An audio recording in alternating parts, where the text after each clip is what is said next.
Buongiorno, oggi parleremo di resistenza al femminile, donne al confine orientale, un tema che è molto caro sia a me che vi sto parlando, ma a un gruppo di studiose che voi tutti conoscete, la stessa Monica Emanuelli, Marina Rossi, Gloria Nemec, Chiara Fragiacomo, Silva Bon, Francesca Berzatto, una serie di studiose che a mio avviso hanno dato veramente un grosso impulso alla storia delle donne nella Venezia Giulia, in Friuli, portando a casa, diciamo, degli importanti risultati che hanno messo in crisi quella che era la storiografia nazionale sulle donne.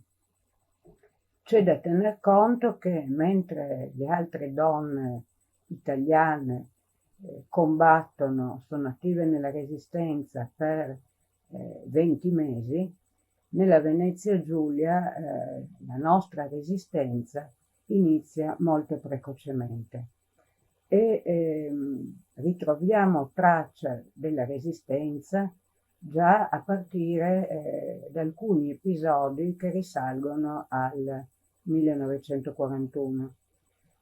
Per esempio, al cantiere navale di Monfalcone, che viene chiamato dalle maestranze, dagli operai e dalle operaie, la loro università proletaria, al cantiere di Monfalcone, dicevo che conta circa 14.000 persone, si comincia già a parlare di politica negli anni 30. Teniamo conto che al cantiere confluiva una larghissima fascia di manodopera e quindi erano frequenti gli scambi e le discussioni tra operai e operaie italiani e sloveni. Quindi si conosceva la condizione della classe operaia slovena e le vessazioni cui il regime fascista li aveva costretti.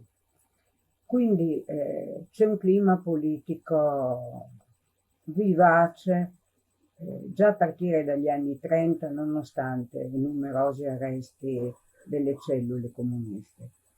Sappiamo per certo che con il 6 aprile del 1941, quindi con l'invasione della Jugoslavia, alcuni operai chiedono a Vinicio Fontanot di accompagnarli oltre il confine, perché vogliono disertare, non vogliono essere, come dire, costretti a fare la guerra dalla parte, tra l'altro, dell'esercito italiano, essendo loro sloveni. Si fanno accompagnare da Vinicio Fontanot oltre il confine e ad accompagnare Vinicio Fontanot c'è Ondina Peteani, una giovanissima Ondina Peteani, quindicenne, che poi seguirà tutto il cammino, il percorso della resistenza. Quindi diciamo che le donne hanno molto più tempo, perlomeno dal 1942, per maturare la scelta radicale che sarà la scelta della resistenza. C'è da dire anche che non sono donne sprovvedute, non sono donne per cui questa della resistenza è la prima esperienza politica. Facciamo un piccolo passo indietro. Gisella Teia Fontanot, la famosa e celeberrima Gisella, madre di Nerina, Nerone e Jacques Fontanot e zia di Spartaco, tutti eroi della resistenza francese, verranno tutti insigniti di medaglia d'oro al valor militare. Gisella, dicevo, è del 1910 e nelle sue testimonianze racconta di essere andata a lavorare a 14 anni, nel 1914, quindi un anno prima dello scoppio della guerra, e di avere condotto delle lotte nel coturnificio di Ronchi contro il carico e i ritmi di lavoro e di aver discusso con le sue amiche su come si poteva interrompere, ecco, allentare lo sfruttamento che a quel tempo nei cotonifici era davvero molto intenso. Quindi sono donne che hanno una tradizione di lotte e di discussioni e quindi influenzano le loro figlie. Figlie che già a partire dagli anni 30 si ritrovano spesso con una famiglia dove il padre non c'è, perché è morto durante la prima guerra mondiale, oppure quando c'è è inabile al lavoro. Quindi sono ragazze che a metà degli anni 30 entrano tutte a lavorare nelle fabbriche della zona. Alcune si spostano in gruppo in bicicletta e lì discutono, parlano e nelle fabbriche cominciano anche a discutere come dire, e a conoscere lo sfruttamento negli stabilimenti. La nostra ricerca sulle donne, che dura ormai da parecchi anni, dicevamo che è una ricerca originale, secondo me. Quale idea ha messo in crisi da subito? Ecco, innanzitutto questo modo che si ha ancora di dire, che è un po', diciamo, desueto, ma ogni tanto lo sentiamo l'8 marzo, ad esempio, il 25 aprile, che le donne avessero dato un contributo alla resistenza. Ecco, ci siamo, diciamo, scagliate un po' contro questa parola contributo, in modo da riuscire definitivamente a metterla in soffitta. Perché la natura della resistenza, che fu, ricordiamo, una guerriglia, non fu una guerra guerreggiata come tradizionalmente si pensa, fu appunto una guerriglia, prevedeva che cosa? Prevedeva che il gruppo partigiano, la banda partigiana, compisse degli attacchi brevi, dei sabotaggi, delle azioni rapide e poi scomparisse dal luogo e soprattutto si muovesse di continuo nel bosco, diciamo, nella montagna, in modo da non farsi intercettare dal nemico.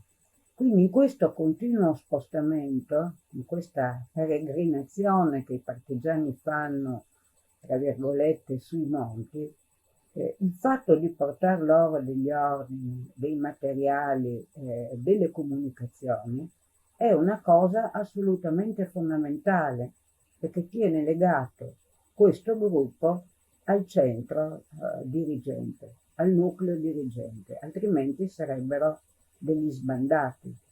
E da questo punto di vista, quindi, la figura della staffetta non è una figura accessoria, ma assolutamente fondamentale nella gestione di questo tipo di particolare di guerra. Quindi la donna ha un ruolo fondamentale e non accessorio. Questa lettura del contributo femminile alla resistenza, diciamo che è durata fino agli anni 70. Dagli anni 70 in poi si è detto che le donne avevano svolto nella resistenza una funzione di cura, di maternage, avevano in qualche modo privilegiato il ruolo di resistenti senza armi, perché sarebbe nel DNA delle donne il rifiuto della violenza e invece la predisposizione al lavoro di cura. In realtà, studiando tante testimonianze, raccogliendo tante vicende delle donne, abbiamo visto che neppure questo è vero.